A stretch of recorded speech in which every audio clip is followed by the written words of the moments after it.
Hello everyone, welcome to Ecom Insider. आज की video में हम बात करेंगे प्राइस कैलकुलेशन के बारे में।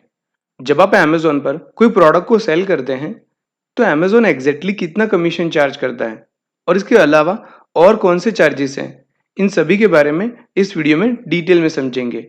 इसी के साथ इन चार्जेस को अमेज़न के 3 मॉडल के साथ कंपेयर करेंगे, जो है इजी शिप, सेल्फ शिप और एफबीए। तो चलो वीडियो को स्टार्ट करते हैं। सबसे पहले आप sell.amazon.in की साइट को ओपन कर दीजिए। यहाँ पर आपको प्राइसिंग का सेक्शन मिलेगा, उसमें टाइप्स ऑफ फीस पर क्लिक कर दीजिए। अमेज़न पर बेसिकली 3 तरह की फीस रहती है, रेफरल फी, क्लोजिंग फी और वेट हैंडलिंग फी। अदर फीस में फुलफिलमेंट बाय अमेज़न यानी एफबीए के रिलेटेड चार्जेस होंगे। इन चार्जेस को हम अमेज़न के 3 मॉडल के साथ कंपेयर करेंगे, जो है एफबीए, इजी शिप और सेल्फ शिप। सबसे पहली फी है रेफरल फी, जिसे आप अमेज़न का कमीशन भी समझ सकते हैं। रेफरल फी हर कैटेगरी वाइज अलग अलग चार्ज होती है। तो सबसे पहले हम प्रोडक्ट की कैटेगरी को समझते हैं। यहाँ से आप अपने प्रोडक्ट की कैटेगरी चेक कर सकते हैं। पर अगर आपको अपनी प्रोडक्ट की कैटेगरी समझ में ना आए, तो इसके लिए भी एक आसान उपाय है। नए टैब के अंदर आप amazon.in ओपन कर दीजिए और यहाँ पर आपके प्रोडक्ट को सर्च कीजिए। अब कोई एक प्रोडक्ट को ओपन कर दीजिए।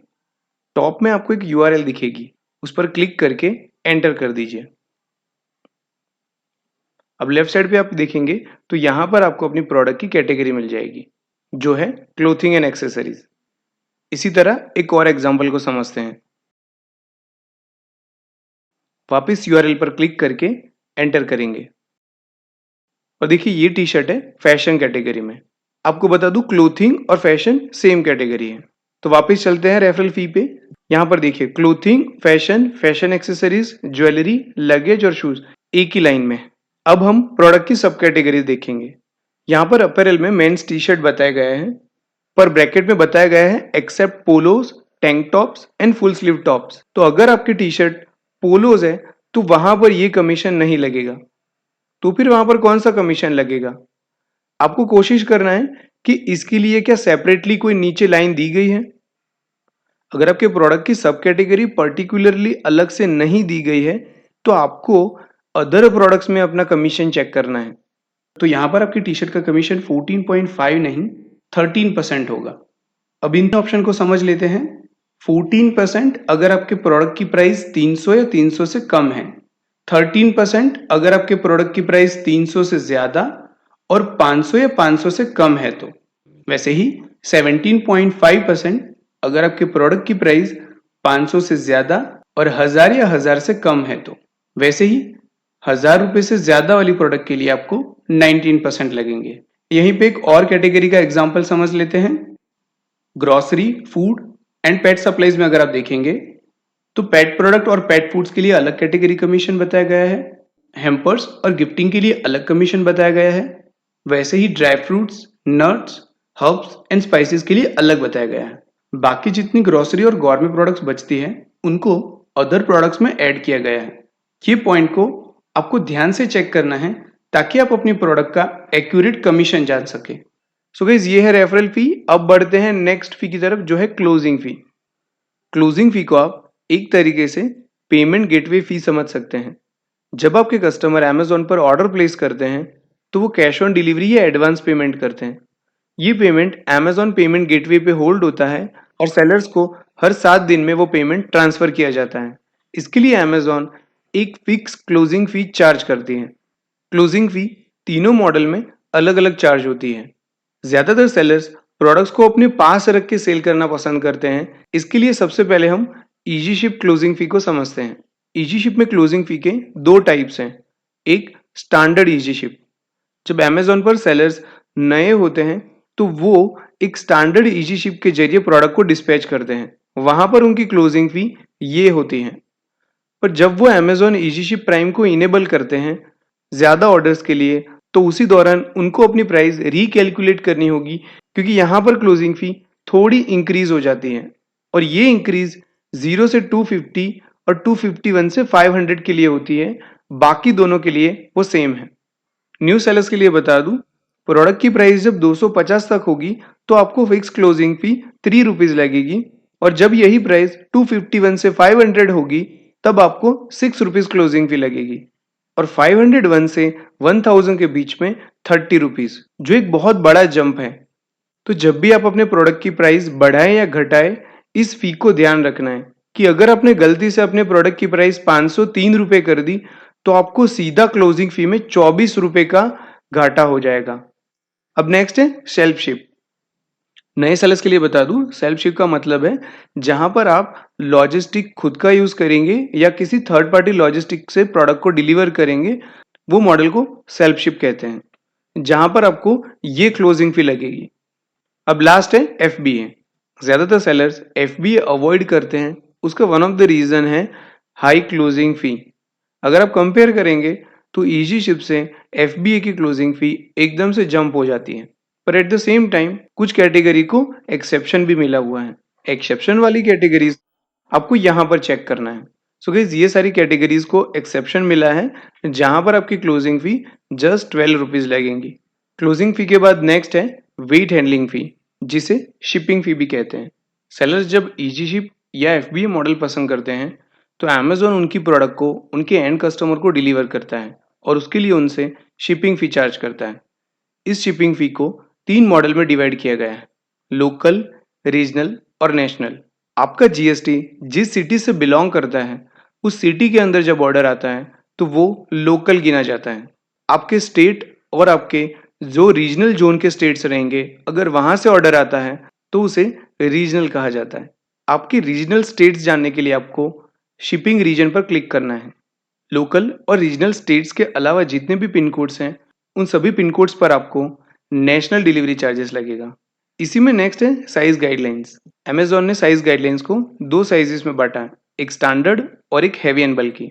हैवी एंड बल्की में washing machine, fridge, air conditioner, microwave, chimney, dish wash, television और लार्ज फर्नीचर जैसे बेड, सोफा, वार्डरोब्स वगैरह आते हैं। हैवी एंड बल्की में प्रोडक्ट का वेट 22.5 किलो से ज्यादा होना चाहिए, या फिर उसकी जो लेंथ, विड्थ और हाइट है वो यहाँ पर दिखाई गई उतनी होनी चाहिए। स्टैंडर्ड साइज में आपका मिनिमम चार्जेबल वेट होगा 500 ग्राम्स, यानी अगर आपकी प्रोडक्ट का वेट सिर्फ 100 ग्राम्स होगा फिर भी आपको जो चार्ज लगेगा वो 500 ग्राम तक का लगेगा। लास्ट पॉइंट है अमेजोन की शिपिंग फी वॉल्यूमेट्रिक या एक्चुअल वेट में जो सबसे ज्यादा होगा उस पर कैलकुलेट की जाएगी। तो चलिए वॉल्यूमेट्रिक वेट को समझते हैं। जब कोई प्रोडक्ट का वेट काफी ज्यादा होता है और उसके पैकेजिंग डायमेंशंस कम होते हैं, और जब कोई प्रोडक्ट का वेट कम होता है और उसके पैकेजिंग डायमेंशन ज्यादा होता है, तो लॉजिस्टिक कंपनीज को उसका वेट कैलकुलेट करने में दिक्कत होती है। इसे आसान करने के लिए वॉल्यूमेट्रिक वेट का फॉर्मूला डिजाइन किया गया जो ग्लोबली एक्सेप्टेड है। सारी लॉजिस्टिक्स कंपनी इसी वेट पर रिलाई करती है, जो है केजी, यानी kilogram is equal to length, width, height divide by 5000, यानी लंबाई, चौड़ाई और ऊंचाई उसको 5000 से डिवाइड करना है। यहां पर जो आप लेंथ, विड्थ और हाइट लें उसे सेंटीमीटर में लिखना है। एक एग्जांपल के तौर पे समझते हैं। एक प्रोडक्ट है डंबल जिसका एक्चुअल वेट है 12 किलो।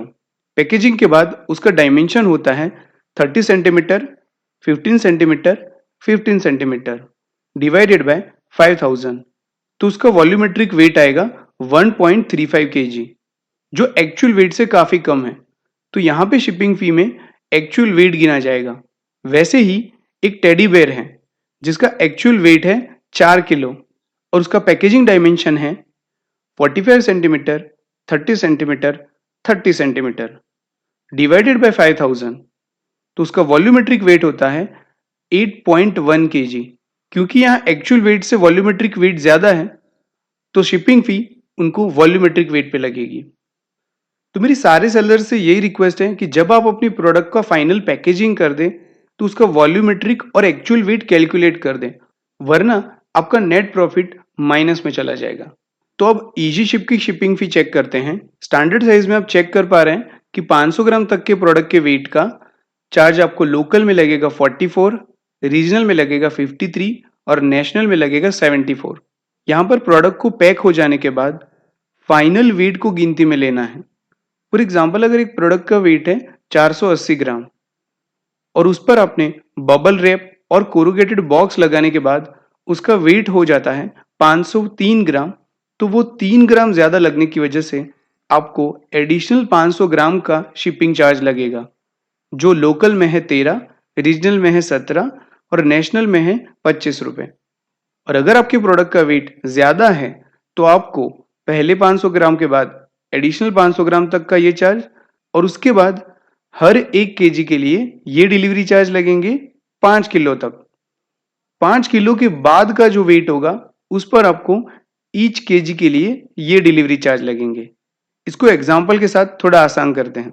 एक प्रोडक्ट का वेट है 230 ग्राम, उसे पैक करने के बाद उसका वेट हो जाता है 240 ग्राम, जहां पर आपको डिलीवरी चार्ज 500 ग्राम तक का लगेगा, यानी 74 रुपीज। दूसरे एक प्रोडक्ट का वेट है 2 किलो 300 ग्राम, उसको पैकेजिंग करने के बाद उसका वेट हो जाता है 2 किलो 400 ग्राम। तो इसके लिए शिपिंग फी कैसे कैलकुलेट करेंगे? पहले 500 ग्राम के लिए आपको लगेगा 74 रुपीज, एडिशनल 500 ग्राम के लिए आपको लगेगा 25 रुपीज, टोटल वेट हो जाता है 1 केजी। उसके बाद और एडिशनल केजी के लिए आपको लगेंगे 33 रुपीज, अब वेट हो जाता है 2 केजी। अब जो ऊपर के 400 ग्राम्स हैं, ज़्यादातर सेलर उस पर एडिशनल 500 ग्राम का वेट का चार्ज लगाते हैं, पर आपको वहां पे वो नहीं, एडिशनल केजी का चार्ज लगाना है, यानी अगेन 33 रुपीज आपको लगेंगे। तो यहाँ पे टोटल चार्जेस होते हैं 165 रुपीज। थर्ड प्रोडक्ट लेते हैं जिसका वेट 5 किलो से ज़्यादा हो। इसका वेट होगा 6.2 केजी, जिसके पैकेजिंग के बाद उसका वेट हो जाता है 6.3 केजी। अब यहाँ पर शिपिंग फी कैसे कैलकुलेट करेंगे? पहले 500 ग्राम के लिए 74, एडिशनल 500 ग्राम के लिए 25, जो हो जाता है 1 केजी। अब 5 केजी तक एडिशनल 1 केजी का रेट लगेगा 33 रुपीज। तो 4 बार आपको 33 मेंशन करना है। अब अगर आप टोटल वेट देखेंगे तो हो जाता है 5 केजी। अभी भी एडिशनल वेट है 1.3 केजी का, तो 5 किलो के बाद 1 किलो पर कितना रेट लगेगा? 16 रुपीज। तो एक बार 16 ऐड होगा, अब वापस 300 ग्राम ही ज्यादा है, फिर भी आपको पूरे केजी का रेट लगेगा जो है 16 रुपीज। यहां पर आपका टोटल हो जाता है 263 रुपीज। अगर आप ध्यान देंगे तो ज्यादा वेट वाले प्रोडक्ट के लिए शिपिंग चार्ज उतना ज्यादा नहीं बढ़ रहा है। सो गाइस, इस कैलकुलेशन से आप अपनी शिपिंग फी का क्लैरिटी आसानी से ले सकते हैं। जब भी आप शिपिंग फी कैलकुलेट कर रहे हैं, नेशनल को ही ध्यान में लेना है। अगर आपको लोकल और रीजनल ऑर्डर ज्यादा आ रहे हैं तो वो प्रॉफिट आपका ऐड होगा, पर आपका कैलकुलेशन नेशनल पे ही होना चाहिए। सो गाइस, अब लास्ट है अदर फीस। जब आप अपने प्रोडक्ट को अमेजोन के वेयरहाउस में रख के सेल करते हैं तो ऊपर की फीस के अलावा एडिशनली ये 3 फीस लगती हैं, जिसमें पहली फी है पिक एंड पैक फी। जब कस्टमर आपके प्रोडक्ट का ऑर्डर प्लेस करते हैं तो वेयरहाउस पर आपके प्रोडक्ट पे एडिशनल ब्रांड पैकेजिंग होके आपके कस्टमर को डिलीवर होता है। उसके लिए अमेजोन आपसे 13 रुपीज फॉर स्टैंडर्ड साइज और 26 rupees over size and heavy बल्कि आइटम्स के लिए चार्ज करता है। उसके बाद है स्टोरेज फी। वेयरहाउस के अंदर आपके प्रोडक्ट स्टोर होते हैं, उसके लिए अमेजोन आपसे 1 क्यूबिक फुट के 45 रुपीज चार्ज करते हैं पूरे महीने के लिए। क्यूबिक फुट को स्क्वायर फीट के साथ कंपेयर करने की गलती ना करें। अब आपकी पर प्रोडक्ट पर कितना क्यूबिक फुट यूटिलाइज होता है वो जानने के लिए सेलर सेंट्रल चलते हैं। सेलर सेंट्रल में आपको इन्वेंट्री में मैनेज एफबीआई इन्वेंट्री में आना है। अब स्क्रॉल करके राइट में आ जाइए। यहाँ पर आपको प्रेफरेंसेस का टैब मिलेगा, उस पर क्लिक कर दीजिए। लेफ्ट साइड पर कॉलम डिस्प्ले का ऑप्शन मिलेगा, उसमें आखिर होगा क्यूबिक सेंटीमीटर, उसे टिक कर दीजिए और लास्ट में सेव चेंजेस पर क्लिक कर दीजिए। यहाँ पर आपको क्यूबिक सेंटीमीटर मिल जाएगा, पर हमें चार्ज क्यूबिक फुट में होता है, तो इसे हमें क्यूबिक फुट में कन्वर्ट करना है। यहाँ पर आपको अपना क्यूबिक फुट मिलेगा जो है 0.042। इसका मतलब है आपकी प्रोडक्ट का एक यूनिट वेयरहाउस के अंदर 0.042 क्यूबिक फुट ऑक्यूपाई करता है। अब गिनते हैं इस पर हमें कितना चार्ज लगेगा। एक क्यूबिक फुट के 45 रुपीज, तो 0.042 क्यूबिक फुट के कितने? फॉर्मूला लगाने के बाद आप देख सकते हैं कि एक प्रोडक्ट का 1.89 रुपीज चार्ज लगता है पूरे महीने का, जो काफी नॉमिनल है। ये क्यूबिक सेंटीमीटर आप जब प्रोडक्ट को वेयरहाउस में भेजेंगे उसके बाद ही कैलकुलेट कर सकते हैं। लास्ट है एफबीए रिमूवल फी, यानी जब आप अपनी प्रोडक्ट को वेयरहाउस से वापस मंगवाते हैं तो आपको पर प्रोडक्ट शिपिंग चार्ज लगता है, जो स्टैंडर्ड साइज के लिए है 10 रुपीज़ और एक्सपेडाइट शिपिंग के लिए है 30 रुपीज़। और वहीं पे हैवी एंड बल्की के लिए स्टैंडर्ड और एक्सपेडाइट में सेम रेट है। ये फीस आपको एक यूनिट की लगेगी। सो गाइज यहीं पे सारी फीस कंप्लीट हो जाती है। अब अमेजोन के तीनों मॉडल को कंपेयर करते हैं एक टी शर्ट का एग्जाम्पल लेके। टी शर्ट की सेलिंग प्राइस रखते हैं 499। अब अमेजोन की इन सभी फीस में सबसे पहली फी आएगी रेफरल फी। जैसे आगे वीडियो में समझा, हम कैटेगरी में जाके प्रोडक्ट की रेफरल फी पिक करते हैं 13%, जो तीनों मॉडल में सेम चार्ज होगी। उसके बाद क्लोजिंग फी जो सेल्फ शिप के लिए होगी 20 रुपीज़। इजी शिप के लिए हम 12 रुपये गिन रहे हैं इजी शिप प्राइम कंसिडर करके, और FBA में 20 रुपीज़। उसके बाद है शिपिंग फी। यहाँ पर हम प्रोडक्ट का अप्रोक्सीमेटली वेट लेते हैं 400 ग्राम। सेल्फ शिप में आपने जिस थर्ड पार्टी लॉजिस्टिक के साथ टाई अप किया होगा उसकी कॉस्ट यहाँ पे मेंशन करनी है। इजी शिप में आपको 74 लगेंगे और FBA में 61 रुपीज़। उसके बाद FBA के लिए अदर फीस, जिसमें सबसे पहला है पिक एंड पैक। यहाँ पर हम FBA में 13 लिखेंगे। स्टोरेज फी हम लिखेंगे 1.89। सो गाइज अब हम अमेजोन कॉस्ट का टोटल करते हैं। इजी शिप का टोटल है 150.87 रुपीज़ और FBA का टोटल है 160.76 रुपीज़। अब आपकी सेलिंग प्राइस में से अमेजोन की कॉस्ट निकाल के ग्रॉस प्रॉफिट चेक करते हैं। इजी शिप में है 348.13 रुपीज़ और FBA में है 338.24 रुपीज़। सो गाइज ये है ग्रॉस प्रॉफिट। अगर आपको नेट प्रॉफिट चाहिए तो ग्रॉस प्रॉफिट में से आपको प्रोडक्ट की परचेस वैल्यू माइनस करनी है और आपको नेट प्रॉफिट मिल जाएगा। अगर आप कंपेयर करेंगे तो इस प्रोडक्ट कैटेगरी के लिए दोनों मॉडल में कुछ खास फर्क नहीं है। इसी तरह आप अपनी प्रोडक्ट कैटेगरी का कैलकुलेशन करके सही मॉडल चूज कर सकते हैं। तो गाइज यहीं पे हमारा वीडियो कंप्लीट होता है। आई होप ये कैलकुलेशन वीडियो आपको पसंद आया होगा। प्लीज़ हमारी चैनल को आपका सपोर्ट दें और लाइक और सब्सक्राइब ज़रूर करें।